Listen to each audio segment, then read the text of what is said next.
vamos a empezar con que todo está mal. Hoy no. No se vaya a afligir, escoja sonreír, que hoy no toca carbón. Orientemos la antena lejos de la pena. Nunca me han gustado las actitudes gremialistas. Muchos dicen, no, como es de tu sector o es tu compañero, le tienes que defender. Bueno, habría que definir mucho y tener mucho cuidado a quién llamamos compañero y a quién no. Hace muchos años, en el siglo pasado, mis anécdotas son casi todas ya del siglo pasado, no sé por qué será, pues entrenaba un equipo de baloncesto y en un momento especialmente tenso, un periodista con mucha influencia en aquel momento, en el diario AS, publicó algo que me hacía daño personal y profesionalmente. Al poquito tiempo, no había pasado ni un mes, quería saber qué jugadora extranjera habíamos fichado. Y yo, pues por supuesto, le di toda la información de Mary Smith, que fue la jugadora que me inventé, un nombre y un apellido común, pero sonaban americano. Inventé la universidad en la que jugaba, lo que medía, las estadísticas, y él al día siguiente, como siempre hacía, sin comprobar ni contrastar, lo publicó.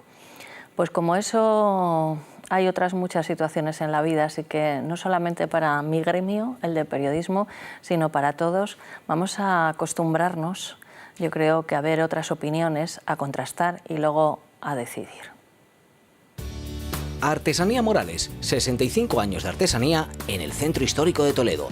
Damasquinado en oro de 24 quilates, espadas de época y productos de Lladró, así como los cuchillos de acero damasco. El mejor acero del mundo. 925 22 35 86, Plaza El Conde 3, Toledo. Y damos la bienvenida a Antonio Peláez, director de Radio Cine, la radio de cine en Internet. Antonio, ¿qué tal? María José, ¿qué hay? Gracias. Lo de gremio, no son gremios, o sea, ser hermanos no es un gremio. No. Quiero decir, claro. No. Eso lo defiendo yo, aunque hicieras algo malo, que no lo hagas, pero vamos, lo defiendo yo a capa y espada. Y está comprobado y contrastado que soy el hermano mayor, ¿no? Sí, eres el hermano mayor, aunque yo sea tu madrina. Sí. Que te recuerdo que eso es posible, pero lo dejamos para Bueno, otro total, día. porque, a ver, esos son conceptos que también es que hay que fijar los conceptos. Yo estoy empeñada en fijar conceptos hoy, porque tú seas 9 años, hayas nacido 9 años después que yo, no quiere decir que seas el hermano menor. No, claro. Porque mi cabeza es más pequeñita. Hay que ser hay que ser de conceptos reducidos para pensar esas cosas. Bueno, en fin, sí es verdad que no puedo, si exijo a los demás que contrasten la información, no puedo echar mentirijillas de esas.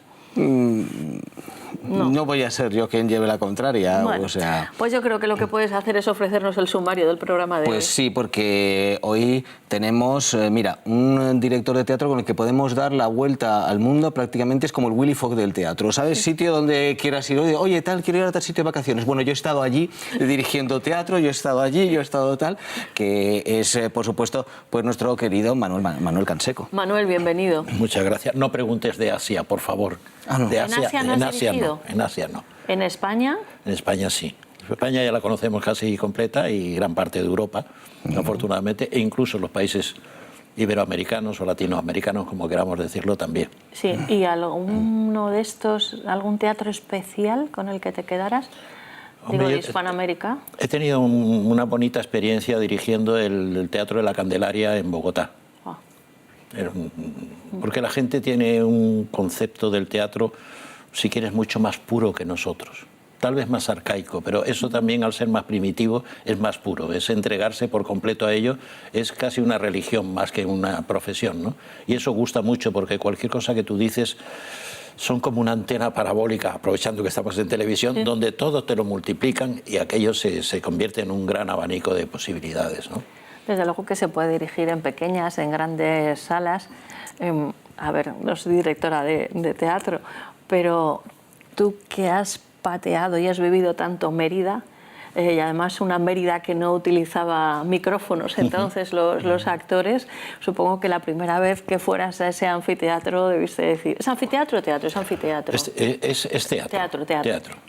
Pues te voy a decir que tuve la gran suerte de que el segundo año que yo estaba como profesional dirigiendo, visité los dos teatros, digamos, más significativos del país, que son el Teatro Romano de Mérida y el Corral de Comedias de Almagro. Ay, sí. Con 2 funciones muy diferentes en el mismo año. Eso es algo que ahora mismo sería dificilísimo de poder hacer, ¿no? Y las dos son emociones especiales. Es decir, tú te sientas a dirigir o te sientas a poner luces en el Teatro Romano de Mérida, donde te están contemplando 2000 años y ves aquello cerrado bajo tu dominio, ¿no? Y es una sensación de que no sabes si es que puedes mucho o es que no puedes nada y estás allí un poco de prestado, ¿no? Y el Corral, que es todo lo contrario, es tan pequeñito, donde tienes a los espectadores que están casi a la misma cabeza de los actores, pues es lo mismo, te contemplan un montón de años, sabes las tradiciones de todos los actores, actrices, las obras que han pasado por allí, y eso te da una especie de especial empuje, ¿no?, para acometer cosas que a lo mejor ni se te hubieran ocurrido, porque son verdaderas locuras, sobre todo cuando contratas a un montón de actores en estos momentos donde las cosas están tan difíciles de sueldo, ¿no? Bueno, pues vamos a seguir compartiendo, ¿no?, y conociendo quiénes son los invitados. Bueno, tenemos, yo creo que... A ver, él es humorista gráfico, pero prácticamente es nuestro cuentista favorito, porque cuando tenemos en esta televisión que contar un cuento, aparecen ahí esos dibujos, esa maravilla de Fernando Corella. Fernando, bienvenido. ¿Te sientes cuentista? Un poquito, ¿no? ¿Quién no es cuentista? Y el cuento tiene magia. En la vida personal es más complicado, pero a la hora de hacer cuentos es una faceta que he inaugurado hace muy poquitos años y me encuentro muy cómodo haciéndolo. ¿Y cómo podrías definir el humor hoy en día? Bueno, el humor... Hay decía una frase Álvaro de la Iglesia, decía que el trabajo de humorista gráfico, que es a lo que yo me dedico, que es como ir al cubo de la basura todos los días, encontrar una raspa de pescado, cogerla y hacer con ello una sirena, ¿no? A mí me parece muy poético, pero es en realidad eso. Mingote decía que era una profesión estrafalaria, porque es curioso, claro, estás 4 horas dándole vueltas a un concepto para hacer una viñeta, para que al día siguiente, pues, cada persona en 10 segundos lo vea, se sonría y ahí se ha acabado todo, ¿no? Se queda, y al día siguiente ya se ha pasado, porque no es como el humor de cortina, que se puede repetir un chiste años y años y años. El humor gráfico es plena actualidad y al día siguiente ya se ha pasado.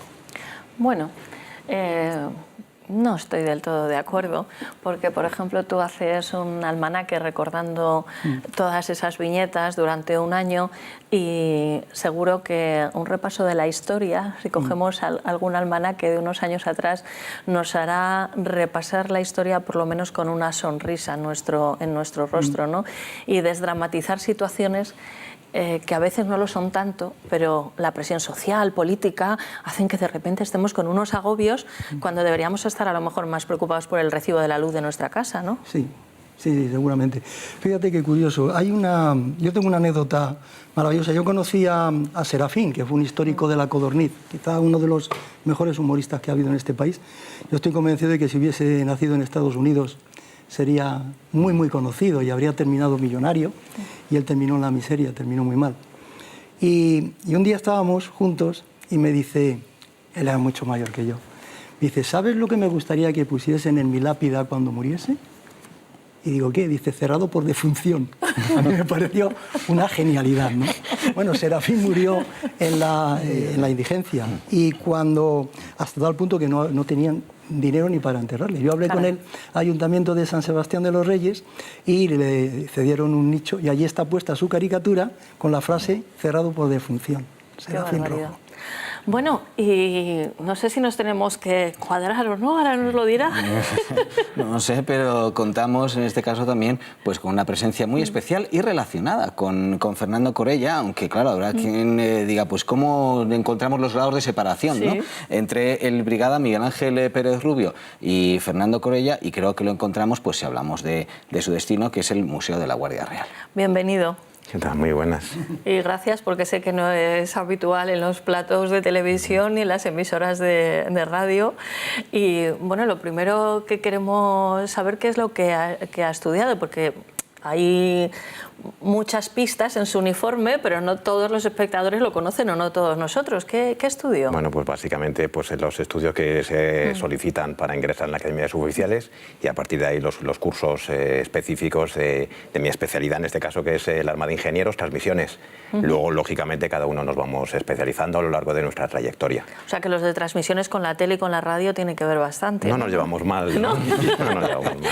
Pero es un amante de la historia. Sí, a lo mejor quizá esa es, pues yo me atrevería a decir que incluso pues, la asignatura preferida de pequeño, ¿no? Y bueno, pues qué mejor que la historia militar para con la profesión complementarlo todo y bueno, pues he tenido la gran suerte de conseguir pues un destino donde puedo desarrollar esa labor y bueno, y hacerlo con el entusiasmo que yo creo que se merece.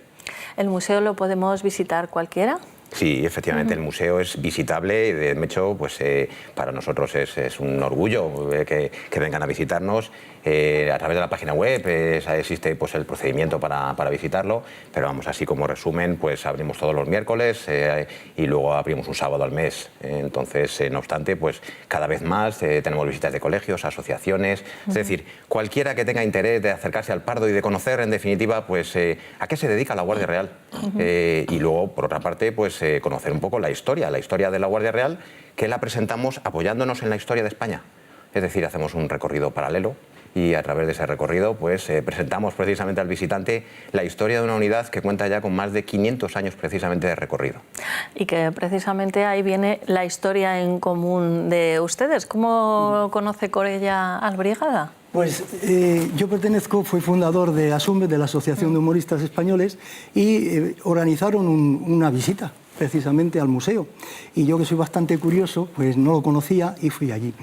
Entonces a mí me llamaron la atención muchas cosas, pero lo que más me llamó la atención fue cuando el brigada Pérez Rubio contó la historia de la Guardia Real y comentó la historia de los monteros de Espinosa, claro, cuando habló de que era una historia que se remontaba a más de 1000 años y tenía ingredientes como castillos, caballeros, una traición, una lección de lealtad, etcétera, yo dije, esto tiene todos los ingredientes para hacer un cuento infantil. Y cuando terminó la visita, yo recuerdo que todo el mundo le decía, y ese es el coche del día de la boda de la reina Leticia, y ese es el coche que Gil le regaló, etcétera. Y yo le dije, si le pido información de la historia de hace 1000 años, me la facilitará. Y me dijo, sí, sin ningún problema. Yo pensé, en aquel momento, digo, con lo pesado que soy, cuando le ponga 3 correos va a pasar de mí. Pero no, todo lo contrario. Me envió fotografía, documentación, bibliografía, y yo cuando vi aquello dije, si quiero hacer un cuento histórico y ceñirme mucho a la realidad, este es un tesoro que no puedo perder, ¿no? O sea, tener el respaldo científico y técnico de alguien que conoce perfectamente la historia es impagable. Y la verdad es que con el brigada Pérez Rubio ha sido una gozada hacer Claro, y así nació la Guardia Real, cuento del que hablaremos hoy. Y fíjate, tú eres insistente, yo también, y hemos situado al brigada en medio para que no se nos escape. Bueno, ahora toca hacer una visita a otro museo, un museo que es el de la gastronomía asturiana en Madrid. Tiene nombre propio, Antonio. Sí, por supuesto, es el restaurante Ferreiro, en la calle Comandante Zorita 32, todavía es comandante, creo. Sí. Y bueno, pues ahí tenemos distintas piezas, como si nos vamos a la sala de los primeros platos, tenemos esa obra de arte que son las verdinas de Ferreiro, o esa también escultura a la fabada, que es la fabada de Ferreiro, y nos podemos encontrar también con la merluza, con, bueno, pues como hacen también ricas las carrilladas. Sí, oye, y siempre unos menús pues con un precio estupendo, con todo cerrado para que no salga así más económico. Ese rape a la brasa, desde luego, siempre las especialidades asturianas con un arroz con leche, que es arroz con leche exquisito.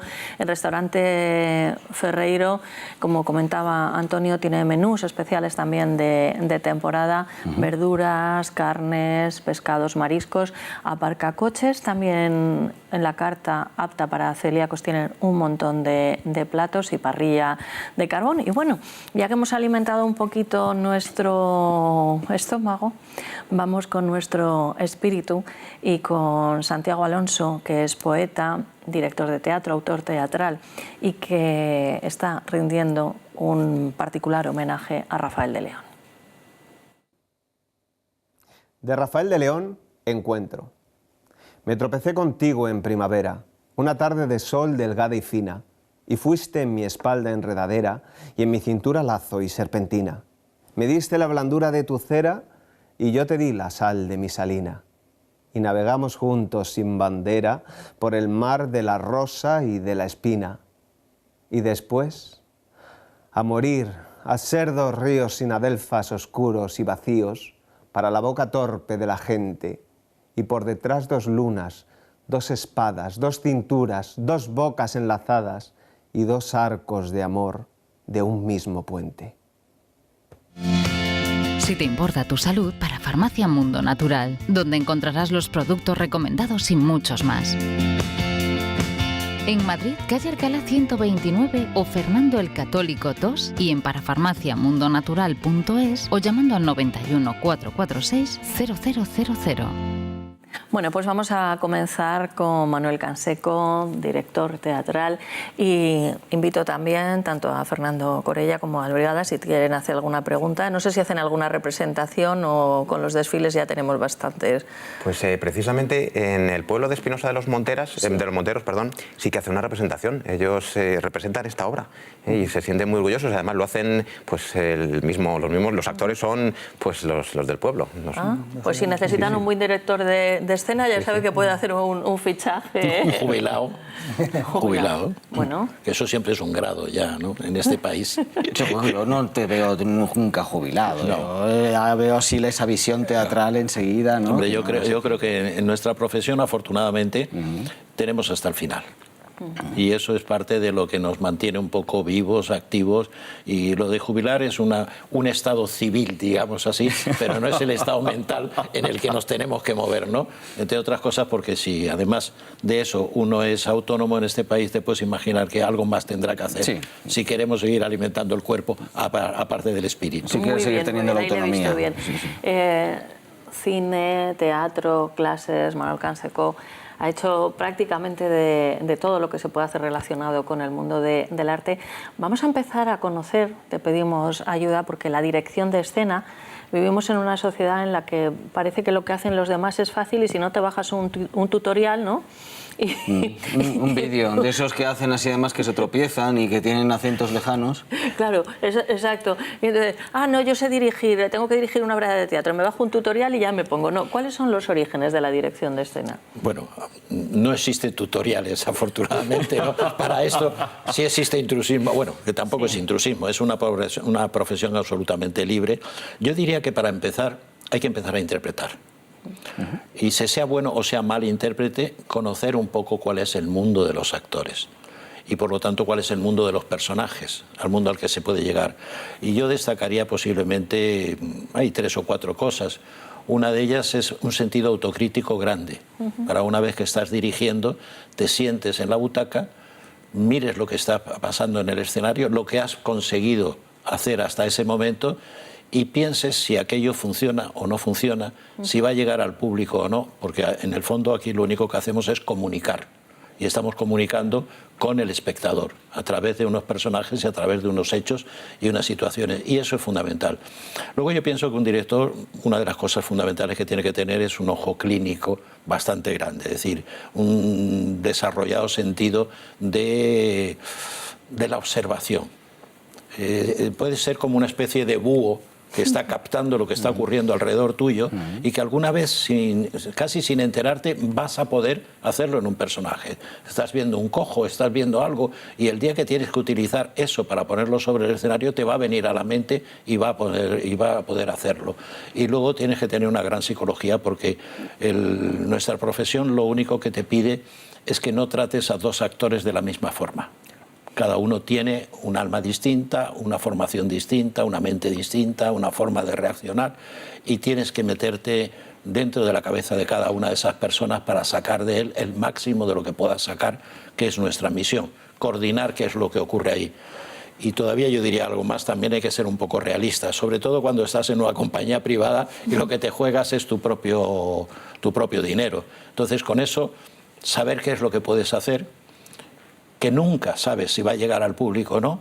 ¿Cuántas veces hemos montado una función pensando esto va a ser un éxito tremendo y no va nadie a verla? E incluso te ocurren cosas extrañísimas de estar en un teatro llenando, lo he contado muchas veces, y de pronto te pasas al teatro de al lado porque aquel ya está programado y tienes que suspender la función. Eso nos pasó a nosotros con la Paz de Francisco Nieva cuando lo hicimos. Pasamos del Teatro María Guerrero al Teatro Martín en aquel momento y no te encontró nadie. Y dices, ¿cuál es el problema? ¿Es el mismo reparto? ¿Es el mismo cartel? ¿Son los mismos anuncios? ¿El público lo ha visto y ha estado llenando a rebosar? Que por eso es por lo que pasamos. ¿Qué es lo que ocurre? Nunca se sabe. Es decir, son esos imponderables, pero yo pienso que sobre todo la capacidad de observación y la psicología, la forma de poder llevar al actor a conducir lo más cercano posible a ese personaje. También existe otra cosa, y es que nunca se debe tener la soberbia suficiente para pensar que lo que uno piensa es exactamente lo que va a salir en escena, claro, y lo que debe salir en escena, porque es un trabajo de colaboración. En realidad somos coordinadores muchas veces, conductores pero coordinadores. Entonces, ¿qué es lo que pasa? Que el actor tiene su propia personalidad. Y tú le puedes marcar lo que quieras, porque no le vas a marcar gesto a gesto, que él va a asumir, y lo importante es que lo asuma y lo saque desde dentro como si fuera suyo, y que el espectador no note que aquello es un actor haciendo un personaje, sino que se crea que es un personaje el que llega hasta el público. De todas formas, yo me apunto lo de Espinosa de los Monteros, que voy a intentar recalar por allí, porque la última cosa que hice, así un poco gorda, fue Fuenteovejuna, con el pueblo de Fuenteovejuna. ¿Qué me dices? Eso es una experiencia la más bonita. Yo quisiera bueno, agradecérselo a todos ellos, porque encontrarte con actores no profesionales, con una obra tan fuerte como es Fuenteovejuna, con unos monólogos tan fuertes, que es una violación, que es un acto de soberbia, con todo ello, y tener una acogida que tuvimos que prorrogar en una plaza que estaba absolutamente acotado el tiempo, prorrogar 2 días, pues es algo maravilloso, pero ellos lo tienen ya asumido.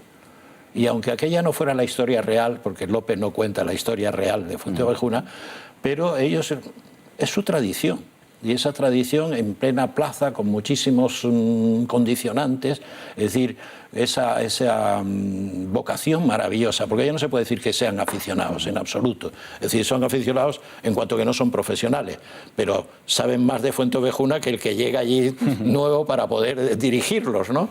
Y eso implica ver el entusiasmo de una persona donde de pronto se desprenden de su labrantía, de su ganadería, y son el comendador, y son la persona violada, y es algo absolutamente maravilloso, porque bueno, los que somos profesionales y estamos preparándonos para esto, pues lo lógico es que lo hagamos y nos lo creamos y funcione, pero de pronto que te encuentres esa tradición que desafortunadamente no se hace ni todos los años ni cada 2, sino que es un poco irregular, cada 3, cada 4 años, y yo creo que se debería instrumentalizar, porque incluso como espectador es un hecho grandioso verlo a cielo libre, con los conflictos que allí se saben que existían. Es decir, sí, es una experiencia maravillosa. Y vamos, es un candidato ideal porque ya ha demostrado no solamente grandes espectáculos. Me estoy vendiendo lo mejor que puedo.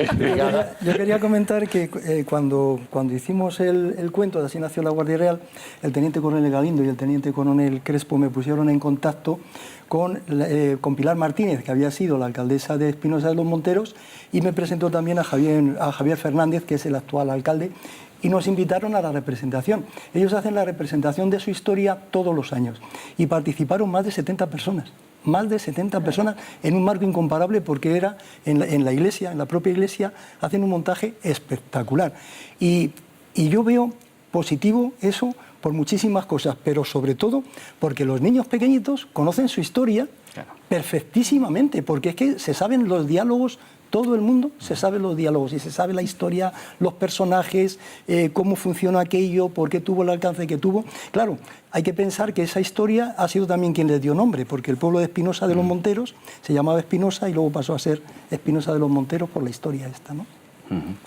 Eso de la tradición tiene también una pega, sobre todo para nosotros los directores, y es que Fuenteovejuna es una obra compleja, es una obra grande, ¿no? Por ejemplo, y yo tenía que suprimir algunas escenas, por duración y por todo, y porque de alguna manera, bueno, estamos en un momento donde se está desarrollando el espíritu español y los reyes católicos aparecen en 3 escenas, cuando en realidad casi perturban la acción de la historia. Entonces había que cambiar algunas cosas. Claro, el que ya está con la tradición de hacerlo todos los años, le cambias una cosa y la lucha es tremenda, luego al final lo agradecen. Incluso empezamos con una canción, estamos en Córdoba, cercana a Badajoz, es ya la última población y por lo tanto estamos en el terreno del flamenco. Y decidimos empezar la función haciendo flamenco, pero a través de las palabras de Lope de Vega. Aquello era una experiencia tremendamente arriesgada, pero nos encontramos con un cantador maravilloso en el propio pueblo, que es el profesor de la autoescuela que hay en el pueblo. ¿Qué me dices? Sí, pero que bueno. Vaya clases más animadas que debe dar ese señor. No, hombre, no, pero es un hombre que con un guitarrista del pueblo de al lado, la verdad es que hizo una música preciosa con ellos. Bueno, ellos son semiprofesionales porque actúan en muchísimos sitios, pero aquello fue un impacto en el pueblo que eso sí que no se lo esperaba en absoluto, claro, lo mantuvimos un poquito en secreto, ¿no? Y entonces empezar con la palabra de Lope, con esos tientos que se hicieron, la verdad es que era absolutamente sobrecogedor ver cómo nosotros llegamos a trabajar hasta casi con 400 personas, porque los coros es el pueblo que entra, es decir, todo esto, es decir, ir bajando todas aquellas escaleras de esa plaza, todas esas personas de noche con una luz azul en silencio mientras el cantador iba desgranando aquello, ya era algo que decía, me acuerdo que hicimos un ensayo general y lo pusimos grabado, ¿no? Y el cantador dice, ¿y ahora cómo voy a cantar yo mañana después de esto que es tan sobrecogedor, ¿no? Claro. O los otros decían, ¿y quién empieza hablando ahora así? Porque es un acto emotivo, ¿no? Donde notas que el pueblo en ese silencio está participando de alguna manera de ello. Y esa participación para nosotros es lo más gratificante que puede haber. Desde luego, qué importante es cuando se está haciendo arte o representando, ¿no? Dejar que entre la vida, como en este caso tú pues tuviste la visión para que entrara esa parte del flamenco de adaptar la obra a lo que fuera en ese caso. Tú has adaptado muchas obras clásicas. Sí. Que entonces, bueno, tú puedes ir dialogando con los actores, pero con los autores clásicos no. ¿Cómo recuerdas alguna en especial que te haya dado más alegrías, más problemas, alguna con lo que hayas tenido que luchar en casi un poco en paralelo con esto que nos has comentado de Fuenteovejuna, ¿no? Cómo hayas tenido que mostrar. Y afortunadamente los autores no se quejan. Claro. ¿No? Esa es una de las ventajas que tenemos. Sí. No, pero lo que sí ocurre es que no se puede, o sea, todo es adaptable. Es más, no hay ninguna obra que se pueda hacer pura, porque ya el público, que es el receptor, no es el mismo, claro. Ni tiene la misma mentalidad con la que se hizo aquella función. Por lo tanto, ya esa comunicación ya es mistificar el texto tal como está. Pero luego, por otro lado, hay que tener en cuenta que esto la gente no suele saberlo, es cómo eran los corrales de comedias, claro. Donde los mosqueteros estaban allí, la mayoría de ellos intentando ligar con las señoras que estaban en la cazuela y diciendo de todo, y había muchas veces... ¿Estaban en la cazuela? ¿En qué cazuela? Sí, el sitio donde las mujeres se ubicaban dentro de los corrales de comedia se llama cazuela. ¿Qué me dices? Sí, no me pregunté por qué, porque me quedo en ridículo y no te lo podría explicar. No te pregunto, pero ¿dónde estaba? Porque has hecho así, hacia la... ¿como gallinero? Estaban separadas de los hombres, es decir, había una pragmática que prohibía el que estuvieran en el mismo sitio, ¿no? Por ejemplo, en el Corral del Príncipe, que yo conozco muy bien, porque lo hemos reconstruido a niveles informáticos, es decir, la cazuela estaba en el primer piso. Ajá. Y luego la subieron al segundo piso. De tal manera que, para que te hagas una idea, lo que podían ser las representaciones de entonces, que es un poco anecdótico, pero la gente no lo sabe, tenemos un documento dentro de los archivos de la Comunidad de Madrid donde se dice que el alcalde construyeron un tejadillo sobre su balcón para que no les cayeran los meados de las señoras de la cazuela. Bueno. Hay que ver que, ten en cuenta que entraban a primera hora de la tarde... Claro. Hasta que se desarrollaba la función, pasaba un gran tiempo, más lo que duraba la función. Es decir, allí Por eso te digo que pasaba de todo. No te quiero contar ya los aposentos que estaban con celosía y detrás de ellos no se sabe muy bien qué es lo que veían, si veían el escenario o no. Quiere decir que ese público no existe, esa forma de hacer teatro no existe. Oye, ahora. Manuel, que no es cuestión reivindicativa, pero claro, digo yo que los hombres lo tenéis más fácil para hacer pis. Me niego a creer que fueran nada más las señoras. No, esto no es una cuestión... No sé, los hombres a lo mejor apuntaban al escenario, ¿sabes? ¡Qué potencia! No es una cuestión feminista tampoco, ¿me comprende? Es decir, también las señoras tenían su protagonismo, porque muchas veces... No, desde luego, pero vaya protagonismo, Manuel, prefiero no tener. No, pero te digo porque la cazuela muchas veces, por ejemplo, en el Corral del Príncipe, en los dos lados estaba con unas rejas. Sí. Y cuando la función no gustaba, las señoras con las llaves de la casa, que entonces era kilométrica, hacían todo el ruido del mundo porque no se escuchara bien lo que estaba pasando. Madre es decir, mía. era un teatro vivo. Sí, sí. Y eso también es bonito, ¿no? Sí. Pero nosotros ahora tenemos un espectador que se sienta en la butaca y tú ya lo has recogido con la luz a lo que más te interese. No llegamos al primer plano de cine, pero sí estamos de alguna manera influenciando al espectador en lo que tú piensas que puede ser más importante o que le puede llegar más, ¿no? Pero es otro... Yo creo que no voy a reivindicar lo de la cazuela, pero lo de los pateos que son más cercanos sí todavía podríamos hacerlo. Sí. Bueno, pues yo en este punto le recomendaría a todas las de la cazuela y la no cazuela un poco de vitamina C, que a lo mejor aparte de educación, pero bueno, son otros tiempos. Vámonos ahora hasta Mundo Natural. Mundo Natural a nuestro alcance, nada que ver con lo que nos acaba de contar el señor Canseco, porque ahora todo lo que diga creo que va a adquirir un doble significado. Así que diré que Mundo Natural está con establecimientos, está presente en Madrid, en Valencia y en Alicante, también en los centros del Corte Inglés, en la parafarmacia, y que tienen un teléfono de información que es el 91 446 0000, 91 446 0000. Y hoy les queríamos recomendar un producto novedoso con una nueva tecnología, la nanotecnología, se llama Vitanano C, es una vitamina C que cuando esté Adrián con nosotros nos va a explicar perfectamente cómo hay que tomarlo y cómo funciona, pero digamos que como resumen tomamos la vitamina C que nuestro cuerpo puede recibir y aquella que va a utilizar, porque cuando tomamos cosas en exceso pues empiezan a circular por nuestro organismo y no parece ser lo más conveniente. Bueno, una explicación seria y profesional se la pueden ofrecer en Parafarmacia Mundo Natural. Si te importa tu salud, para Farmacia Mundo Natural, donde encontrarás los productos recomendados y muchos más. En Madrid, calle Alcalá 129 o Fernando el Católico 2 y en parafarmaciamundonatural.es o llamando al 91 446 0000. Y como recomendación para aquellas personas que quieran rejuvenecer sin pasar por quirófano, Luz Hernández tiene además un tratamiento, está encantada, lleva más de 25 años en el ejercicio de la profesión, dice que es un tratamiento que no ha visto nada igual, que en 15 días empiezan a notar los efectos. Nosotros tenemos algunas imágenes de Irene de Frutos, que ha ido a hacer pues labor de investigación, ella le llama así. Irene no llega a 30 años, o sea que ella específicamente rejuvenecer no es que necesite, pero me dijo con esa voz tan alegre que tiene, ¿verdad, Antonio?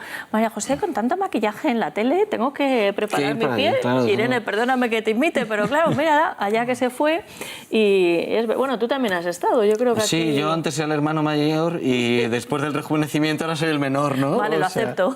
Sí. Pues ahí estamos viendo a una de las auxiliares de Luz Hernández cómo realiza ese tratamiento. También hay tratamientos de cara y de cuerpo y un teléfono de información que es el 91 578 19 65. La primera consulta es informativa y gratuita. Terapias naturales, 91 578 19 65. Bueno, y ahora el señor Corella.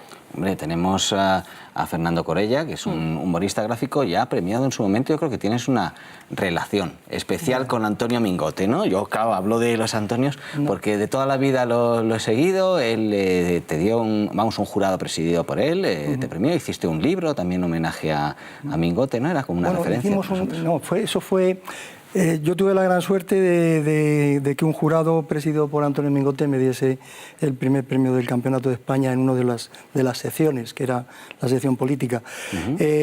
Pero cuando él cumplió 90 años fue cuando se le hizo un homenaje, pero fue multitudinario, ¿no? Todos los colegas de del humor gráfico, cada uno le hizo una viñeta. Yo creo que Mingote ha sido el referente absoluto para todo el mundo. Y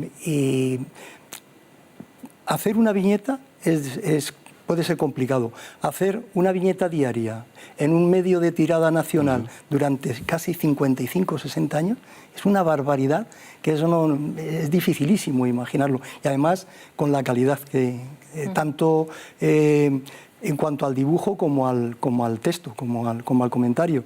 Mingote ha sido un ser especial. Pásame, por favor, uno de los ejemplares del cuento para que lo pueda mostrar a nuestros espectadores. Así nació la Guardia Real, que es una monada ya la portada. Entonces, yo al Brigada le quiero, y te pido, Fernando, que nos ayudes en la entrevista, al Brigada Pérez Rubio, porque yo le digo al Brigada y ya es como si dicen a la periodista, pero parece que no sigo, no progreso con el nombre, con los apellidos. ¿Pérez Rubio es compuesto? No. O sea, que estamos nombrando apellido de padre y de madre, que esto está muy bien. Sí, nosotros decimos Peláez y Barceló también, aquí para todos. Yo supongo que esta portada debe llevar un trabajo y que este uniforme así no es porque a Fernando se le ha ocurrido, que le queda muy bien un poquito de tono rojo sobre la cabeza, ¿no? Bueno, pues a ver, el uniforme es el específico ahora mismo de la Guardia Real. Es un uniforme que está inspirado, podríamos decir, principalmente en el reinado de Alfonso XIII. Entonces, básicamente era el uniforme que utilizaba el ejército. Lo que hace la Guardia Real con su majestad el rey Juan Carlos I es precisamente, pues eso, recuperar, digamos, algunas de las tradiciones del vestuario que se utilizaba en otras épocas, pues para que los actos sean mucho más representativos, más vistosos, más coloristas, ¿no? Eso además no solo lo hace España, lo hacen todos los países, como bien saben. Así que, en definitiva, pues bueno, es un uniforme que nos representa pues, a los tres ejércitos, además, porque la Guardia Real es eso, una unidad militar, que siempre ha sido militar. Es un concepto que hay que tener claro. Más de 500 años de historia, precisamente, como unidad militar. Y, como digo, personal perteneciente a los tres ejércitos, ejército de tierra, de la armada y del aire. Y con ese uniforme, digamos que todos desempeñamos el cometido principal. El cometido principal viene definido por un Real Decreto del año 88 y básicamente consiste pues, en prestar el servicio de seguridad a Su Majestad el Rey y efectuar las escoltas solemnes y honores que se determinen. Muy bien. Y cuando llega Fernando Corella, no sé cómo fue, y quiere hacer un cuento, supongo que nadie antes habría hecho una propuesta así. Pues no, la verdad que bueno, pues en principio me sorprende, pues lógicamente presentando algunos de los dibujos, ¿no? Y bueno, pues lo veo pues muy simpático. Veo que el público al que pretende dirigirse pues es el público infantil. Muchas veces no caemos en la cuenta de la atención que debemos prestarle a los niños, ¿no? Y en este caso, pues como digo, pues lógicamente yo creo que compartimos algo que es el entusiasmo. Creo que eso ha sido lo que nos ha unido en este caso, ¿no? Y pues su entusiasmo junto pues, con el mío también por la historia de la unidad, la historia de España en definitiva, pues hizo que una simbiosis perfecta entre los dos. Y en este caso, como digo, pues él llevó a cabo un cuento maravilloso que cuenta nuestra historia, a creo que uno de los mejores públicos que tenemos, que es el público infantil. Desde luego que sí, que comienza diciendo, hace más de 1000 años, en un lugar de las tierras de Castilla, ¿qué es lo que sucedió? Bueno, pues él lo sabe mucho mejor el Brigada Pérez Rubio. Pero te da la alternativa, ha mirado perfecto, para allá. Sí, perfecto. Curiosamente, había la persona que era el dueño de aquellos territorios, que era Sancho García, al morir su padre lo heredó. Y hubo una historia complicada porque su madre quiso hacer una traición. Ella se enamoró del califa que quería hacerse con aquellos terrenos y entre los dos pensaron la posibilidad de hacer desaparecer al hijo. Y entonces una criada del lugar donde estaban escuchó lo que iban a hacer, que querían matar al conde, y se lo contó a su marido, que era montero, y que le acompañaban las cacerías, y él, jugándose la vida, porque si no, lo normal era que no lo creyesen y que lo matasen, claro. Pues se lo contó Sancho Peláez, se llamaba, además, fíjate. ¿Peláez? Era qué bien. una persona con carácter. ¿El Montero era Peláez? Sí. Una persona con carácter. Una persona con carácter, eso es de tu lado. Sí. Muy leal. Ese soy yo, sí. Con ganas de cambiar la historia. Los dos. Ya, identificados absolutamente. Entonces él se lo contó al conde, y el conde se le ocurrió una estrategia, que era que cuando volvía de caza sabía que le iba a ofrecer su madre una bebida refrescante, y él lo que hizo fue decirle a su madre que la daba la oportunidad de que lo bebiese ella. Ella, al verse descubierta, lo bebió y murió en el acto. Y entonces, esto mejor que lo cuente el brigada, porque no sé muy bien cuál es exactamente la frase, pero ahí es cuando el conde decide que su escolta va a ser esta persona tan leal con sus personas de confianza. Pues básicamente la frase que pretende Fernando que yo diga, que recuerde, ¿verdad? Es algo así: me has sido leal, Sancho. A partir de ahora, tú y tus familiares, los originarios de la villa burgalesa de Espinosa, seréis mi guardia. Y efectivamente así fue. A partir de ese momento, la muy leal y noble villa de Espinosa de los Monteros prestó ese servicio de guarda a todos los reyes castellanos, a los reyes católicos, lógicamente, a la dinastía de los Austrias y a la dinastía de los Borbones, hasta el último de los Borbones que recibió sus servicios, que fue Alfonso XIII. Por eso, esos cerca de 1000 años de historia, prestando servicio en la antecámara del rey, principalmente un servicio de vigilia nocturna. Y además, una anécdota curiosa, ¿no? Ellos prestaban ese servicio, pues lógicamente de 4 en 4, pues respondiendo a 3 turnos con un nombre cada uno singular: Prima, Modorra y Alba. Prima, Modorra y Alba, qué bueno. Manuel Canseco. ¿Y los originarios del pueblo de Espinosa de los Monteros tienen algún privilegio para poder entrar en el cuerpo? Bueno, ahora mismo, pues para poder entrar en el ejército en definitiva o en la Guardia Real, pues lógicamente se depende de la oferta pública, de plazas que salen ofertadas, y bueno, pues hay que pasar en este caso pues por las normas y por los requisitos para pero no da puntos, ¿no? Claro, No da puntos, pero está bien. Estaba pensando, cuando pides una plaza para un colegio, si la cercanía, todo esto, pues entonces en esos puntos positivos habría que pedirlo también. Pero durante muchísimos años sí tenían que ser originarios de Espinosa, y era curioso, creo, que estaban 6 meses en la corte y 6 meses en Espinosa, para que los niños que naciesen en Espinosa pudiesen seguir siendo los Monteros de Espinosa. Y el último Montero de Espinosa ha vivido hasta hace muy poco, relativamente poco. Era como... Y también es curioso que Espinosa de los Monteros de Burgos es la ciudad que más monumentos históricos tiene después de Burgos, precisamente porque yo creo que esa cercanía a la Casa Real algún privilegio les daba. Qué maravilla. ¿Cómo lo habéis juntado para, al mismo tiempo que sea un cuento y que sea entretenido y que tenga para niños y que tenga la personalidad, desde luego, de tus dibujos, Fernando? Porque no hace falta ni poner Fernando Corella, es que ya vemos un dibujo tuyo y decimos, esto es de Corella, está clarísimo. Al mismo tiempo que tenga eso, tenga evidentemente la fidelidad histórica. Es decir, bueno, esto fue un trabajo tremendo, porque cada vez que hacía una página, yo se la enviaba y él me decía, no, ha sonreído.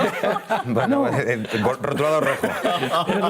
No, es que el escudo que le has puesto aquí no tiene que ser una corona, tiene que ser el de infantería, y el otro tiene que ser no sé qué. Y el gorro no es así, porque el gorro es un ros que yo recordaba en los crucigramas, gorro militar ros, de 3 letras ros. Entonces me explicaba por qué se llamaba ros, que era un militar que lo inventó, un general que lo inventó, y no solamente me documentaba sobre el dibujo, sino sobre el gorro, lo que llevaba el gorro, porque era así, el de invierno, el de verano. O sea que la lata que le he dado ha sido enorme, y él ha tenido una paciencia increíble. Yo recuerdo el primer dibujo que le envié, que era en el que figura el coche con el motorista, y me dice, no, que el color que has puesto es azul, y ese era el del rey Juan Carlos I, pero ahora, porque claro, el cuento fue justamente en el intervalo.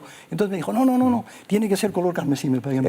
Tiene que ser color carmesí. Entonces cada dibujo era machacado en rojo en 30 detalles, que yo le agradecía enormemente, ¿no? Y muchas veces llamadas a las 11 de la noche, a las 12 de la noche, oye, que tengo esta duda y tal, no, esto tiene que ser así, etcétera. O sea, la dedicación ha sido extraordinaria por su parte y por todo el apoyo de la Guardia Real, en todo momento. Brigada Pérez Rubio, veo que tiene aquí otras ilustraciones, no sé a qué corresponden. Bueno, pues a ver, principalmente pues aprovechando un poco que Fernando tenía esas habilidades, pues sencillamente yo le dije, nos gustaría cubrir dentro del museo pues un hueco que no tenemos, que es precisamente pues poder darle a los niños que vienen a visitarnos pues simplemente un coloreable, ¿no? Para que ellos pues se queden con la idea más o menos que les hemos transmitido y que luego con tranquilidad pues que se dediquen a pintar en su casa o con sus padres, en definitiva, ¿no? Y bueno, pues él me sorprende pues con lo que llamó, es creación suya, lo que llama el pequealabardero, tanto infantil como juvenil. Ajá. Y al final, pues de lo que iba a ser un dibujo, pues tiene pasatiempos, crucigramas. Tenemos aquí el que es el infantil. Los niños no le llaman para consultar los colores, ¿no? Porque, a ver si... Se portan mejor que Fernando, ¿verdad? Y este es el juvenil. Sí, el infantil es muy básico, es para niños hasta 6 años, con las diferencias muy marcadas, y el infantil ya es un poquito más complejo, más complicado, ¿no? Y bueno, fue... también otro disfrute, ¿no? Pues está bien.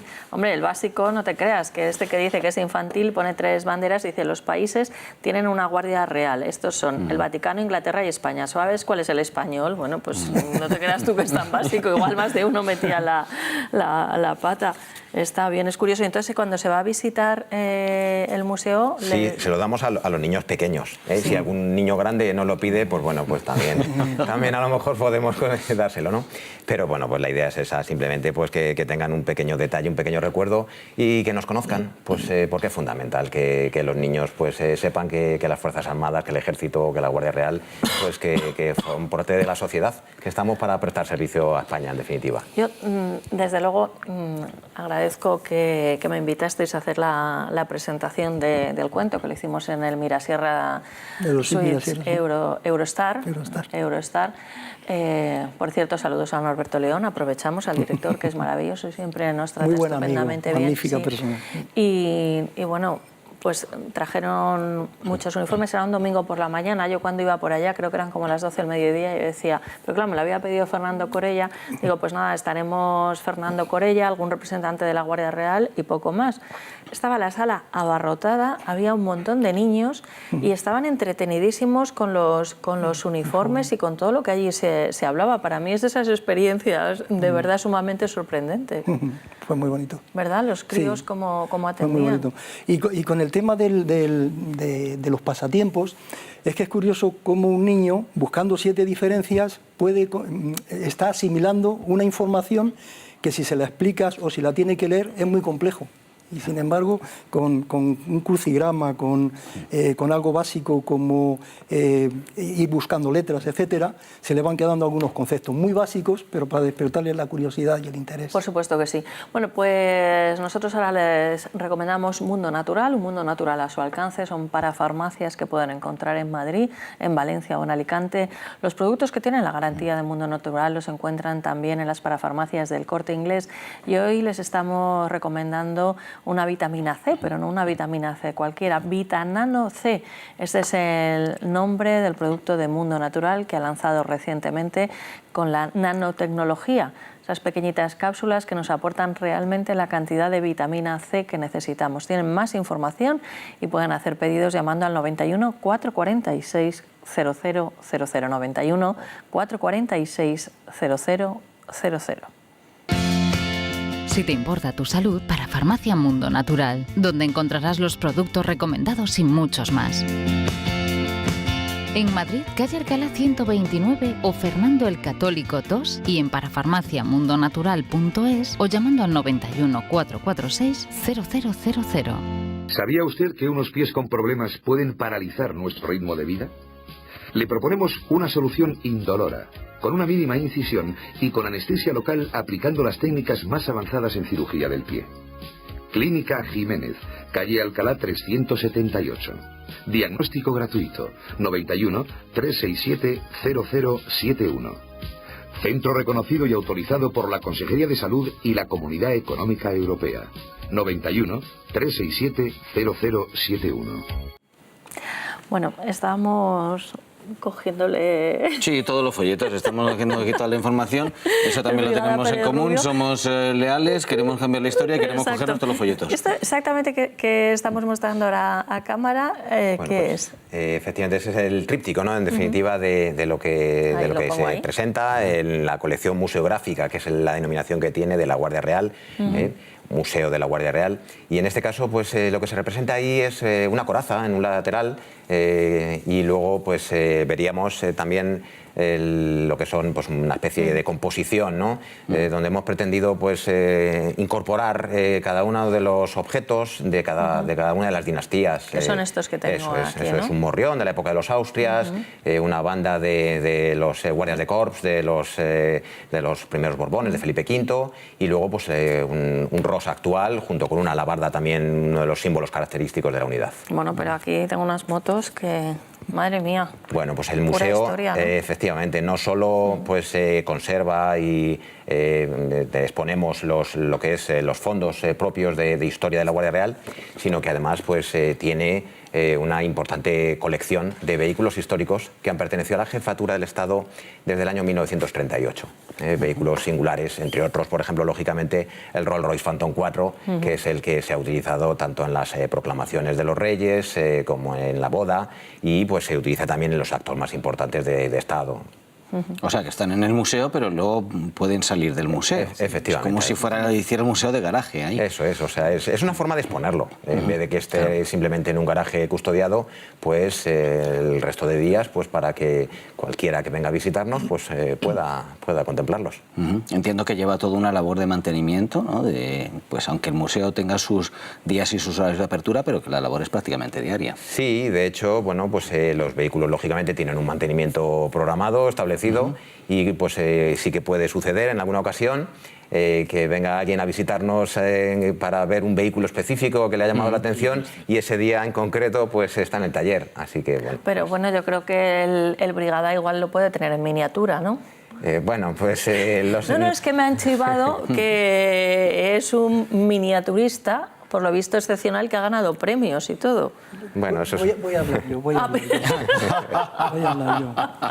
Porque es que Miguel Ángel es muy reservado, pero sí es verdad que hace unas... Es que yo creo que les obligan. Unas miniaturas maravillosas. Pero él me dijo, no hables de ese tema, que es un tema personal y tal. Ah, ya está. Entonces no hablamos. No, pero eso está bien, ¿no?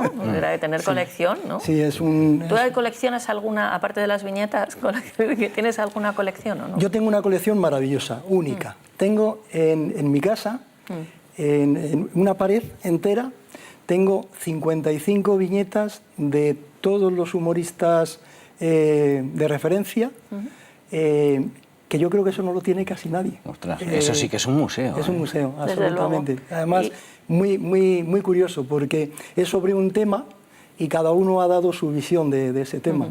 Y yo estoy orgullosísimo. ¿Y Manuel Caseco tiene alguna colección? Búhos. ¿Búhos? Sí. ¿Pero búhos enteros? No. Bueno, figuritas de búhos, no búhos vale, claro, vivos. ya los veíamos paseando por tu casa. La pregunta mía ha sido demencial, porque si me dicen no, lo tengo a trozos, hubiera sido la respuesta peor que lo de la cazuela, pero bueno. No, empecé a coleccionar búhos justamente en un viaje a Atenas, como símbolo de la sabiduría y de Atenea. Y a partir de ahí, bueno, llegó un momento que ya mi madre siguió con la colección de búhos, yo lo dejé, y al desaparecer mi madre han vuelto a mi casa y allí están con grave enfado de la señora de la limpieza. No me extraña, porque es que lo de los búhos es tremendo. Yo quería hacer una pregunta a Fernando, y es, él hablaba antes de Antonio Mingote, al cual, bueno, hablar de él no es nada más que quitarnos el sombrero si lo tuviéramos, ¿no? ¿No le ha dado nunca por hacer un decorado de teatro a Fernando? Porque Mingote sí lo hizo. Mingote sí lo hizo. Mingote lo hizo.